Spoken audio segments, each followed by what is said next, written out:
Hello Orchid friends, how are you? Welcome back to my channel. If this is your first time watching my video, my channel is all about orchids. From what orchids I have, how I grow them, my thoughts on certain orchid topics, to what orchids in my collection are blooming, etc. So if you want to follow along my orchid hobby adventure, please consider subscribing to my channel and turn on the notification. Today in this video, we're going to look at one of my mini Phalaenopsis orchids in my collection. This one is a no ID. It's a grocery store Phalaenopsis orchid, so I don't have a name. I don't really care either. Because typically grocery store phals are no IDs, and that is typical, so it's not really about the names, and it's really about the blooms and the care and the journey that we have with this orchid. So going back in time, this one started to show signs of new spike emerging toward the end of November 2019, and then it started to grow more roots and leaves as well at that time, which was a very surprising thing because typically phals don't grow that much in their roots and leaves. Usually they do that in summertime. But anyway, so this one was a earlier spiker in my collection. It's actually one of the few earlier ones, but it took its sweet time growing the flower spike. This year I did differently with this orchid. Was I decided to prop up the flower spike. Last year was its first rebloom under my care, and then the year prior was when I first got it. So this orchid has been in my collection for almost 3 years. It's actually one of the first Phalaenopsis orchids I bought after I moved down to Texas region of the United States. So, starting from November and now we're looking at end of February, the flower spike finally grew to its full potential, and then around mid-March, it started to really plump up, mature its buds. And I can tell you, it took this orchid, these many months to really mature. So yes, it's an early spiker, but it took its sweet time. So it's like almost 3.5, 4 months. So patience is required. This orchid's first bud did not make it. It just never grew past the initial stage, and then it's dried up. But still, it still gave me good 8 or 9 blooms, or even 10. I forgot to count them, but it's still a rewarding orchid. And this year, like I said earlier, I decided to use the stick to stake it, so that way it's growing more upward. And the reason for that is last year I let it grow however it wanted, and it was very pretty. I really still enjoyed the pendant look of the flower spike. But the thing is that because I have quite a few orchids on my growing rack, and horizontal space is getting smaller and smaller, so this year with many of my orchids I decided to prop up their flower spikes to save some horizontal space for me to be able to move around the orchids a little bit more, and that has helped tremendously.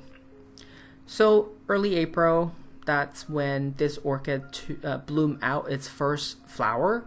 So from end of November, so let's say December, January, February, March, April, so it took it 4 months. So that's the amount of time that it took to from the first sign of spike to first sign of flower. 4 months. Again, patience is required. This orchid is in semi-hydro setup, and that means it would have it would be in inorganic media, and it would have 2 drainage holes on the side, and then at the bottom of the cup you would have a reservoir, and that's where the water is accumulated. But then with the wicking effect, the entire orchid can get moisture and nutrients from the wicking effect of the pebbles. And then I typically give this orchid about quarter strength fertilizer, 25%, and then about quarter cup each time. And sometimes I do go down to 1/8 of a cup in terms of water amount, because sometimes I've noticed that this orchid doesn't need that much water, and it would take about 10 days to really soak up all the water and have that wet dry cycle, which is longer than my typical 7-day wet dry cycle that I like for all my orchids. So if I see humidity is higher, I would just, reduce the water amount down to 1/8, so that way when it's completely dry, needing water, and that way, it matches with the time I water my other orchids. It's just really for convenience. But this orchid doesn't really mind. It doesn't seem that it's, I think it's okay with, sometimes giving a little bit more water, sometimes a little less. It's still blooming, so I think it's fine. This orchid unfortunately does not have any fragrance. Like I said, I didn't buy this orchid for its fragrance or for its foliage. It's, the foliage is regular green leaf. It doesn't have any mottling or anything. I do like the fact that it has some tiny dots or freckles within the flower. It doesn't have any fragrance, but it does have that interesting shimmering effect. If you look closer, the flowers does have it's almost like glitter on the flower, and it's really pretty that way. When the light shine on the actual flower, you get to have that glittering. You see that glittering going on, so it's really pretty. And then with the tiny dots, I think it's totally charming.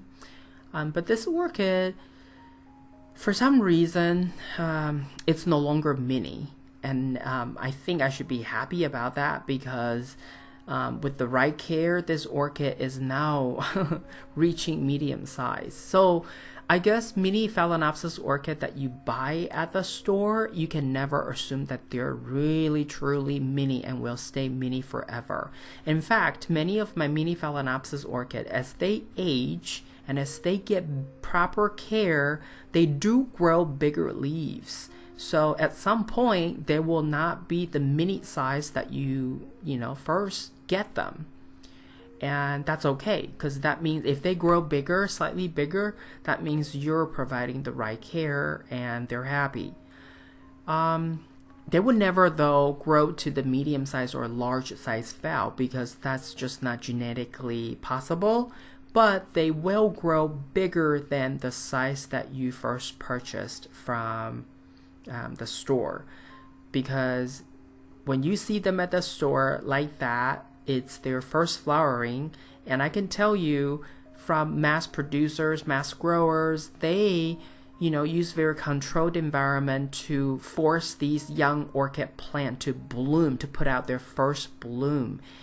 And the reason they were mini is because they're still young. But as they age, as they get proper care and nutrients, their leaf size will increase to some extent. And if you see in the video here, newer leaves are indeed much bigger than the older ones in the back.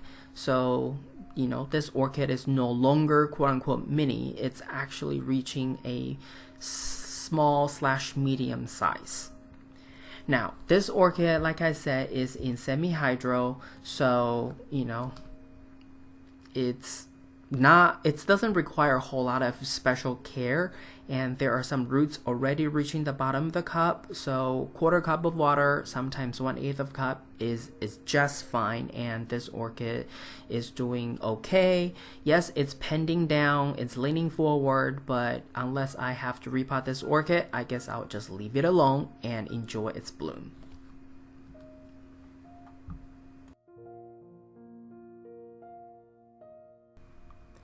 This is all I have for you today. If you like this video, please give it a thumbs up. And if you would like to get more orchid related videos from my channel, please subscribe and turn on the notification.